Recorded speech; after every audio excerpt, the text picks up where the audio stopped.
The room was too quiet. Not the kind of silence that comes from respect, but the kind that grows when every person knows something terrible is about to happen. The kind of silence before a plane drops, before a verdict lands, before a country. Blinks. Cameras blinked red around the edges of the courtroom. Tiny eyes that didn't miss a breath. CNN, Fox, MSNBC, even late-night comedy writers were tuned in, waiting for a slip, a soundbite, a headline. But nobody laughed now. Not even the ones who came in smiling. Donald Trump sat at the defense table, fingers tapping slow and steady. The rhythm didn't match his face. His jaw was locked, his eyes scanning. His lawyers whispered like shadows behind glass, all sound and no substance. He was confident, yes, but rehearsed. He had played the villain and the hero on too many stages to break this early. He wore his red tie like armor, and his smirk like a sword. Opposite him, Denzel Washington sat tall. No notes, no laptop.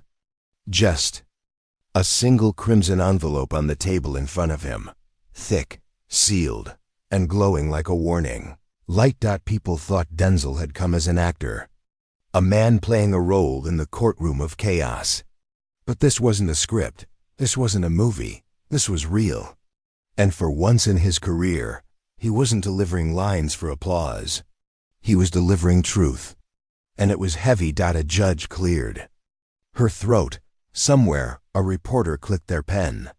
And then, "Mr. Washington," the judge said, "you may proceed." That's when time broke. Denzel stood slowly. Not like a man in a rush, but like a man about to change the direction of history. His hand touched the envelope. Not fast, not soft. Just firm, intentional. "Your Honor," Denzel began, his voice deep and smooth. "What I hold in my hand is not rumor, not fiction, not an opinion. It is a truth buried beneath $3.1 million in silence, and that silence ends today." Gasps rippled. Trump's lawyers leaned forward. A Fox News host whispered, "Oh my God."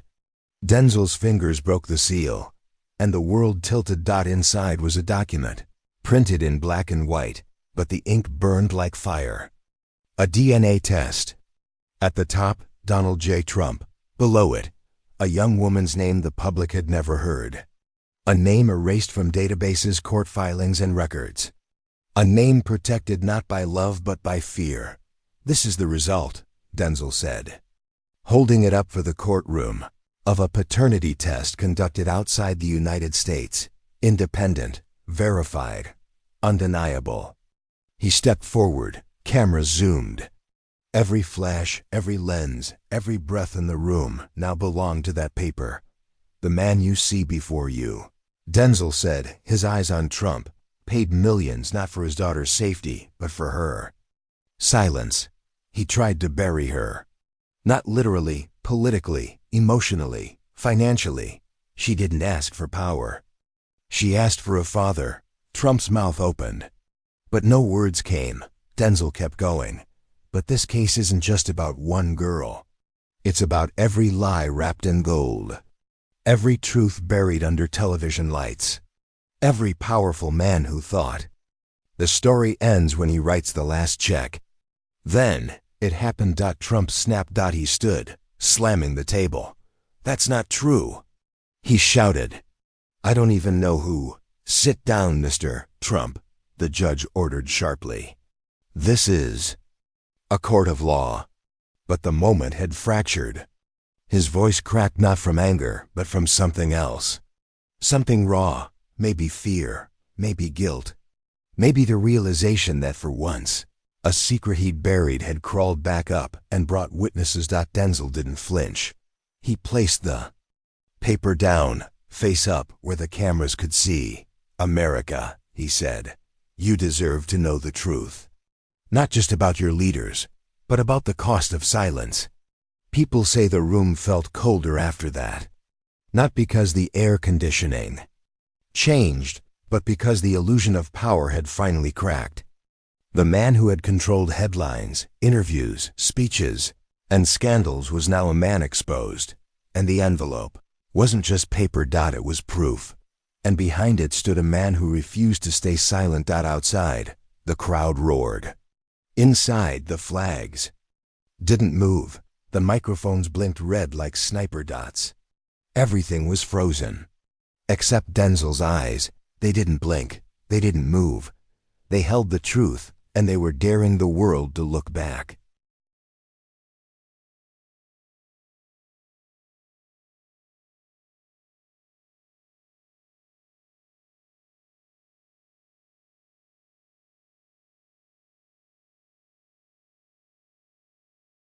Outside the courthouse, it was chaos. Reporters shoved microphones into cameras. Anchors screamed over one another. People on the street pointed at phone screens like they were watching history unravel in real time. Across the world, tweets exploded. #TrumpSecretort trended in under 6 minutes.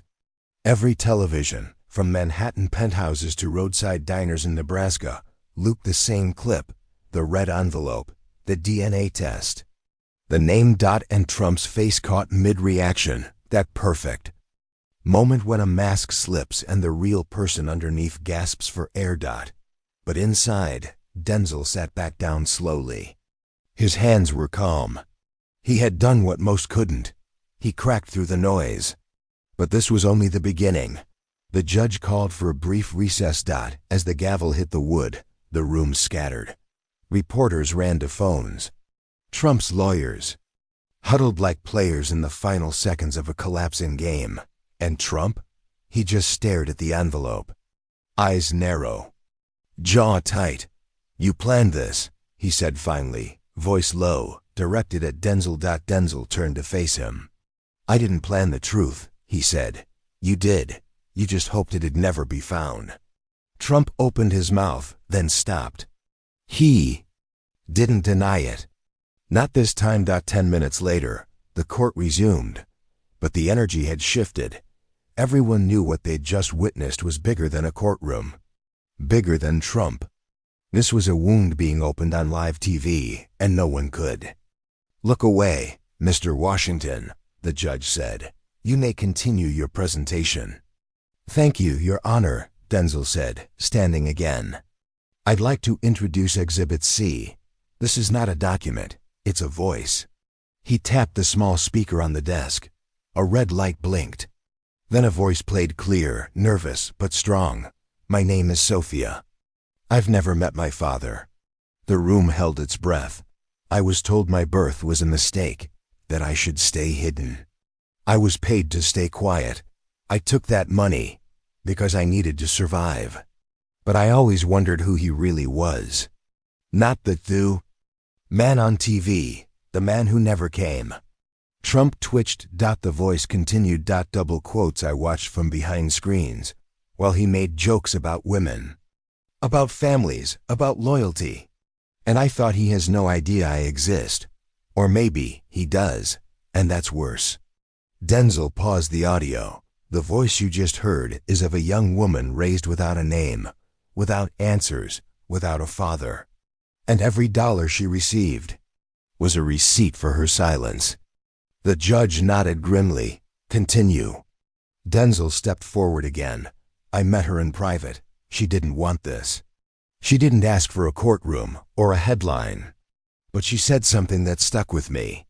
She said, if he won't speak the truth, then maybe someone else has to."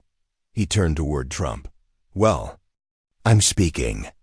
Trump's attorney, a silver-haired man with a whispering voice, stood up. "Your Honor," he said, "we argue this is a smear campaign built on emotion, not facts." "You're welcome to challenge the DNA," Denzel said. "But facts don't flinch." The judge raised a brow. "Does the defense have a counter-DNA test?" The lawyer glanced at Trump, who gave a subtle shake of the head. "No, Your Honor." Murmurs erupted again. Denzel knew this wasn't just a legal victory, it was moral ground. Reclaimed. But he wasn't done. "I want to show you something else," he said. "This is from the Mar-a-Lago security records."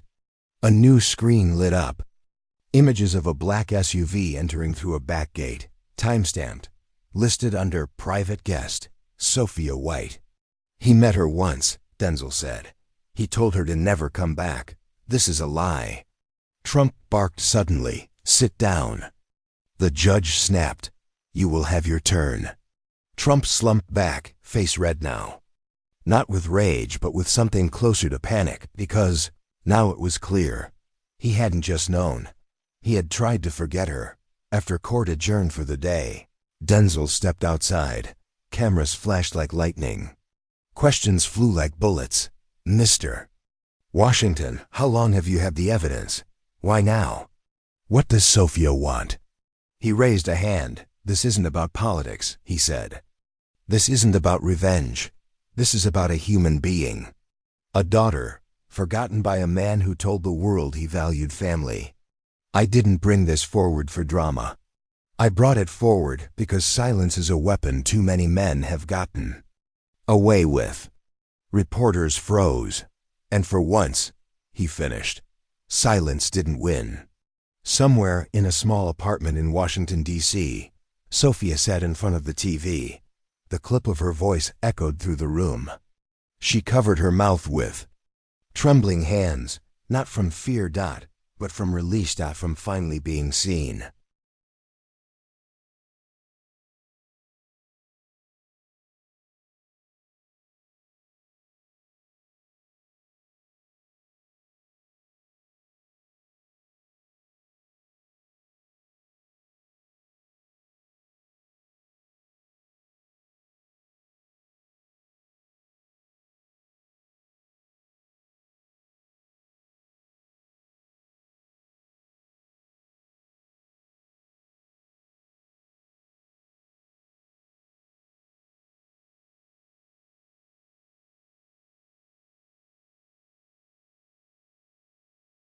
The third day of the hearing felt heavier than the last. Even the weather seemed to carry weight: gray skies, light drizzle. The kind of atmosphere that soaks through your coat and settles in your bones. Outside the courthouse, protesters and supporters clashed behind barricades. Some shouted, "Justice for Sophia," while others raised signs claiming, "Deep fake, smear job, political theater." Inside, the tension was suffocating. This wasn't just about a daughter anymore. It was about credibility, character, power, and whether truth could survive in a room built on manipulation. Donald Trump arrived first, walking stiffly, jaw clenched, sunglasses on despite the indoor lights. He didn't wave. He didn't smile. He didn't speak. Denzel arrived minutes later, calm, briefcase in hand, nodding politely to the officers at the door. He didn't wear celebrity. He wore purpose. And when the judge entered, everyone stood, but not everyone stood the same. "We will now resume proceedings," the judge said. "Mr. Washington, you may continue." Denzel stood and walked to the center of the courtroom.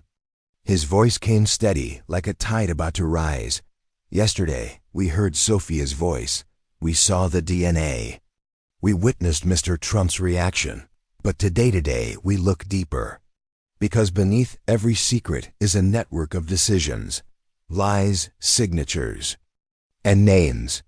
He clicked a remote. The screen behind him shifted to a government document.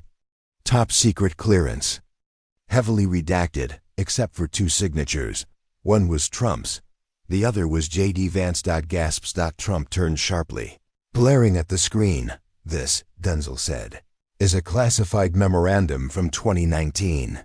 It outlines a covert operation to suppress the existence of a woman identified only as Subject 12F. Her name was erased from birth records, school registrations, even hospital files. And the man who approved it," he pointed toward Trump, "was sitting president." The judge leaned forward. "And the second signature, Senator Vance," Denzel said. "He co-sponsored the protection protocol. At the time, the justification was national security risk, but the real reason was political hygiene." Trump's attorney jumped up. "Objection, Your Honor." "Speculative. Overruled," the judge said. "The witness may continue." Denzel paced slowly, voice unwavering. The truth is, this wasn't a national security matter. It was a personal scandal management operation. The full budget allocated to keep Sophia hidden, $3.1 million. The amount paid to a private firm to rewrite her records, $880,000. And the man who ordered the shredding of those contracts. Another slide. An email. From donaldtrump.usa@whmail.gov. Subject: clean the mess. Attachment: missing. A quiet wave of nausea rippled across the courtroom. Denzel stopped and stared at the jury. This isn't just abuse of power. This is abandonment engineered through bureaucracy. He let that hang. Then added, and Mr. Trump didn't act alone. He turned to face the room. I request permission to summon Senator Vance as a material witness. Trump's lawyer slammed a folder shut. We object to involving unrelated parties. It's not unrelated, Denzel interrupted. When a sitting president and a senator rewrite a citizen's life, it's not politics. It's conspiracy. The judge paused. Her gaze moved between Denzel and the defense. Request granted, she said. Senator Vance will be subpoenaed. You could hear a pin drop. Later, in a dark hallway outside the courtroom, Trump's phone buzzed violently. We need to talk, said the voice on the other end. It was J.D. Vance. You told me she was gone.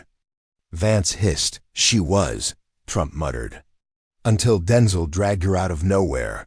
You told me this was buried. I buried it, Trump snapped. She dug herself out, Vance exhaled. Then maybe we bury her again, for good. Meanwhile, Sophia sat in a small hotel room, under protection. She stared at the screen showing the trial. Her eyes welled with something between fear and fury. She whispered, I'm not going away. Back in the courtroom, Denzel sat down, exhausted but focused. He knew the hardest part wasn't uncovering lies, it was surviving the storm that followed, and this storm had just begun, because next time, J.D. Vance would take the stand, and someone in that courtroom was going to break.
It was the most anticipated day of the trial.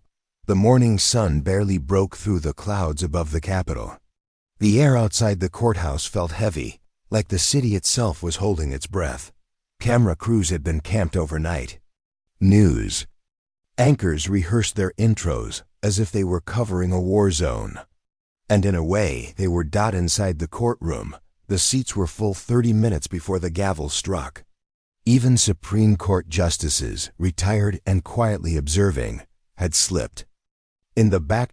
All for one man. J.D. Vance. He entered through the side, guarded by 3 plainclothes federal agents. Gone was his usual bravado. His steps were slow. his eyes bloodshot. And though he wore his senator's pin proudly, it looked more like a target today. Denzel sat at his desk, watching, calm, quiet, but his fingers gently tapped the table. A rhythm of warning. Trump didn't look at Vance. He stared ahead, lips tight. Denial had turned into silence.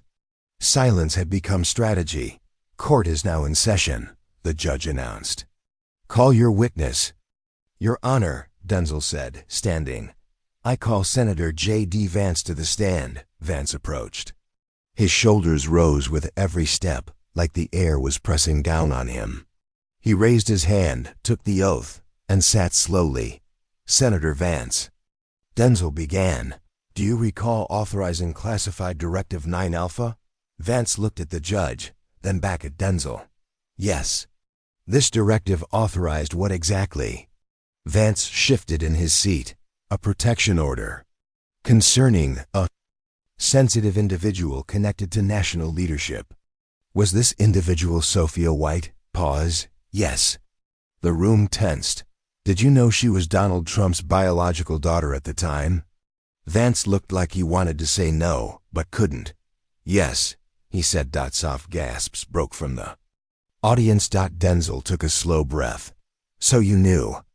And still signed off on suppressing her existence. Erasing her history. Sealing her birth record.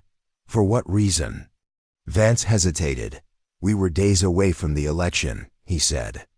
If the story came out then, it would have handed the race to the opposition. The party was already falling apart. So you hit her? Vance's voice was quieter now. We thought it was best, for everyone. Did you ever meet her?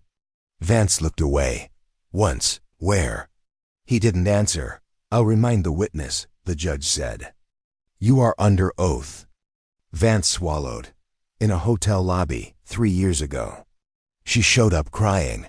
Wanted to know why her medical records were gone. Why she couldn't get a passport. Why no one believed she existed. Denzel stepped forward. And what did you tell her? I told her to leave. That if she went public, she'd ruin her own life. The room went silent again. This time not from shock, but from shame. Denzel leaned in. So you weren't protecting her, you were protecting him. Vance didn't deny it. Do you believe, Denzel asked, that Sophia White is a threat to national security? No. Then, who's the real threat? Vance closed his eyes. The truth. Outside, protesters now held up new signs. I am Sophia. Truth over power. Erase the lie, not the girl. Inside, Trump's face stayed blank. He didn't flinch. Didn't twitch. But his lawyers were sweating now. Because for the first time, someone from their own circle had cracked. The judge leaned toward Vance. Senator, do you regret your role in this? His answer came fast. Yes. Do you believe what you did was illegal? Yes. Do you believe the president ordered it? Vance looked at Trump. Yes. That night, every news channel carried the same clip. J.D. Vance, under oath, confirming the cover-up. It played on repeat like a song the nation couldn't stop humming. Sophia watched it from her hotel room. Her hands were shaking. But not from fear, from relief, from power. And Trump? He didn't leave his suite that night. He didn't tweet. He didn't call. He just sat staring at the screen, watching himself as the empire of denial finally began to crumble.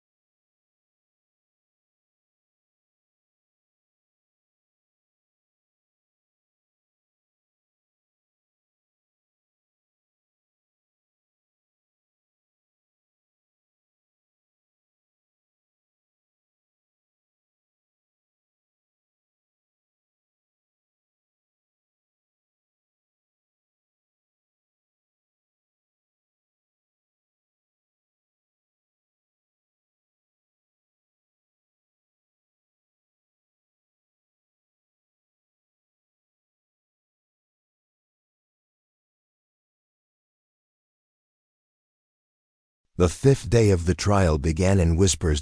Not because people had lost interest, but because something about silence had become louder than shouting. Everyone knew now this wasn't about proving a point. This was about peeling back the final layers of a carefully constructed illusion. And those watching weren't sure they wanted to see what was left underneath. Inside the courthouse, Denzel walked in early. No cameras, no press escort. Just him and a folder marked with one word: payouts. He sat alone for a while. And for the first time since the trial started, he looked tired, not from the case, but from what the truth had cost. Trump entered 15 minutes later, flanked by 2 attorneys and 2 bodyguards. This time, there was no swagger, no nod to the cameras. His face was locked in something between calculation and dread. He already knew what was coming. Today was the money trail. And money, unlike people, doesn't lie. Court is now in session. The judge said, "Mr. Washington, proceed." Denzel stood, unfolding the folder. Behind him, the screen lit up. "Today," he began, "we will follow the money, because when words fail, numbers speak." He clicked the remote. A document appeared. Bank transfers from a shell corporation registered in Cyprus. Over 24 transactions, all routed through 5 different names. Total, $3.1 million, Denzel said. Paid over 7 years to multiple firms and individuals tied to silencing one woman. He changed slides. A company called ClearPoint Wellness, Inc. This clinic was paid $500,000 to mislabel Sophia White's birth certificate. Their contract was terminated the day after Mr. Trump's election win. Another slide. A consulting agency, Presidium Intel, paid nearly $1 million to conduct reputation risk management. That's code, Denzel said, for wiping people out socially, digitally, emotionally. Sophia's online presence disappeared within 72 hours of this transaction. He turned to the jury. "Ladies and gentlemen, this wasn't just hush money. This was a system built to erase someone's existence. Not just from records, but from memory." A juror shifted in his seat, visibly uncomfortable. Then came the bombshell. "But this next transaction," Denzel said, "was the one that broke me." He clicked once more. The screen showed an email dated just last year. From ivanka.trump@councilproxy.org. To director@newwaveadoption.com. Subject: final settlement. Contents were simple. "She wants to speak. She's asking for visibility. Offer the number we discussed. It's cheaper than war." Below it, a wire transfer for $750,000, marked as donation to youth wellness. "Your Honor," Denzel said, voice heavy now, "this was the moment they tried to buy her silence one last time. Not to help her, not to reunite a family, but to bury the scandal before this very trial began." Trump's lawyer jumped up. "We object to the use of private emails." "You'll have your chance," the judge said, silencing him. Denzel walked closer to the bench. The email was obtained legally. It was part of a leak from the investigation into offshore trust manipulation. The name was buried deep, but not deep enough. He paused. They didn't reach out to say sorry. They didn't reach out to make amends. They reached out to bargain like her dignity had a price tag. And then quietly, Denzel said the line that made the entire courtroom still. "But Sophia said no." The words landed like thunder. Outside the courthouse, protest signs grew sharper. "Truth isn't for sale. You can't erase a daughter. Her silence cost millions. Her voice, priceless." Inside, Trump's face changed again, not to anger, not to shock. But to something hollow. Because now, even the power of money, the one force he trusted more than any court, had failed him. Later that evening, Denzel sat across from Sophia in a quiet hotel suite. She wore a sweatshirt, hair tied back, hands wrapped around a mug of tea. "You didn't have to do all this," she said softly. "Yes," Denzel replied. I did. Why? He leaned forward. Because the truth doesn't matter unless someone risks everything to say it. And because when someone powerful decides you're not real, the only weapon left is your voice. Tears gathered in her eyes. Thank you. Don't thank me yet, he said. We still have one more day. That night, Trump made a phone call from his private residence. His lawyer answered on the third ring. Do we settle? The lawyer asked. There was a pause. Then Trump replied, no, if I go down, I'm taking him with me.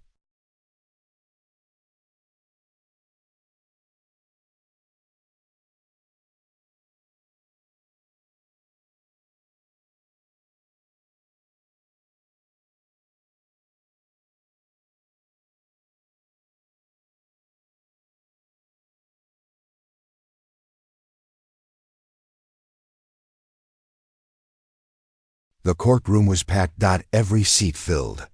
Every corner bristling with camera lenses. Every hallway guarded. It wasn't just a trial anymore, it was a reckoning. And everyone felt it. People whispered that history was about to happen. Others said it already had. But what no one knew was that the real explosion hadn't happened yet. Not until now. Donald Trump entered last. No smile. No handshakes, no entourage. Just him and his legal team, tight-lipped and pale. He wore the same suit he wore on Inauguration Day. A silent message. I'm still the power here. But that suit looked smaller now, because power doesn't protect. You and the truth walks in. And the truth had a name. Sophia White. She entered from the side, head held high, dressed simply. No makeup, no designer jewelry.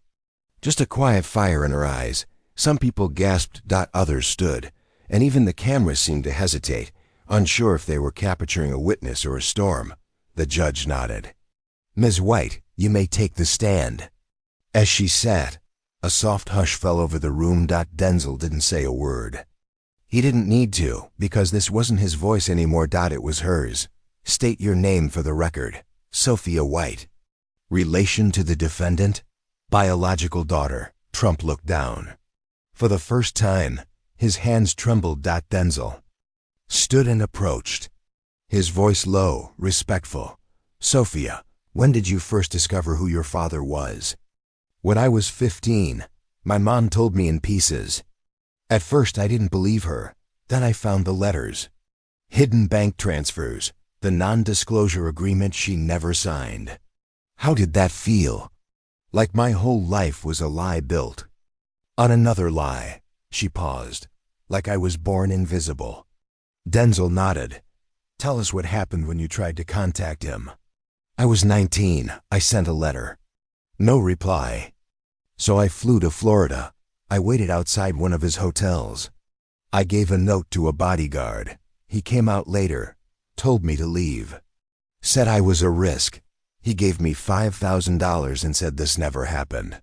The room was silent. Every eye was locked on her. Trump single quotes S were the only ones that weren't. And when they offered you money to disappear? I almost took it, she said honestly. Not because I wanted to, but because I was tired of fighting. Tired of being a headline without a home. Denzel stepped closer. But you didn't take it. No, she said. Because my story matters. Because every person erased by power deserves to be seen. Her voice cracked slightly, but she didn't cry. You can't erase people just because they're inconvenient. You can't buy silence and call it peace. You can't name buildings after yourself while burying your own child. The words landed like hammer strikes. In Trump. He finally looked up. And for the first time in the entire trial, he looked scared. Judge asked one final question. Miss White, what do you want from this court? She turned slowly toward the jury. I want truth to matter again, even if it hurts, especially if it hurts. 2 hours later, the jury returned. 12 faces, 12 decisions. The foreman stood. We, the jury, find the defendant guilty on all counts, obstruction of justice. Abuse of executive power. Conspiracy to erase public records. Ethical violations tied to personal cover-ups. Financial coercion. The courtroom erupted. Outside, the streets filled with cheers and tears. Inside, Trump slumped slightly, as if the verdict physically knocked the air from his lungs. His lawyers didn't speak, because there was nothing left to say. After the verdict, Denzel walked Sophia down the courthouse steps. She held his arm, still trembling, but standing tall. Reporters shouted questions. "Sophia, will you write a book?" "Mr. Washington, how did you stay so composed? What's next for you both?" Denzel paused. He looked at her. Then he answered quietly, "She writes the next chapter." That night, a single clip from Sophia's testimony went viral across the world. You can't name buildings after yourself while burying your own child. People lit candles outside courthouses. Editors revised history books in real time. Somewhere in a dark room, alone and silent, Donald Trump stared at his reflection and saw not a legacy, but a lie finally revealed.